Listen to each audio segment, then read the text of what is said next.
السلام علیکم ورحمۃ اللہ وبرکاتہ۔ Welcome to Islamic minutes.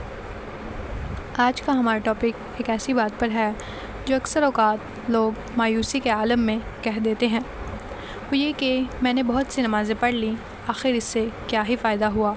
اب اگر اور نماز پڑھ لوں گا تو اس سے کیا مل جائے گا؟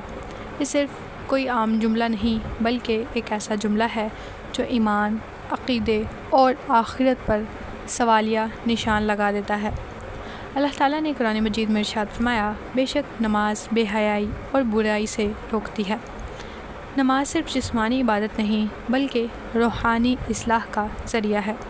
یہ دل کی صفائی، گناہوں سے بچاؤ اور اللہ کے قرب کی کنجی ہے۔ اب سوال یہ ہے کہ اگر لوگ یہ کہتے ہیں کہ بہت سی نمازیں پڑھ لی ہیں، اس سے آخر کیا ہی مل گیا ہے، نماز سے کوئی فائدہ نہیں ہوتا ہے اور اب نماز کا کوئی فائدہ نہیں ہے اگر اسے پڑھ لیں یا نہ پڑھیں۔ یہ الفاظ بظاہر شکایت یا مایوسی جیسے لگتے ہیں، لیکن در حقیقت ان میں اللہ تعالیٰ کی حکمت پر اعتراض، عبادت کی بے وقتی اور دین کے ستون کو حقیر سمجھنے کا خطرہ ہو سکتا ہے۔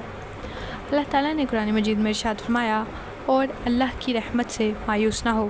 مایوسی صرف شیطان ڈالتا ہے۔ جو بندہ یہ کہتا ہے کہ نماز پڑھنے سے کیا فائدہ ملے گا، تو گویا وہ اللہ کے وعدوں اور رحمت سے مایوس ہو رہا ہے۔ رسول اللہ صلی اللہ علیہ وسلم نے فرمایا، جو کہے کہ لوگ ہلاک ہو گئے، وہ در حقیقت خود سب سے زیادہ ہلاک ہے۔ اسی طرح اگر کوئی بندہ نماز جیسی عظیم عمل کو ناکارہ، بے فائدہ یا بے مقصد سمجھے تو یہ اس کے ایمان کے لیے ایک بہت بڑا خطرہ ہے۔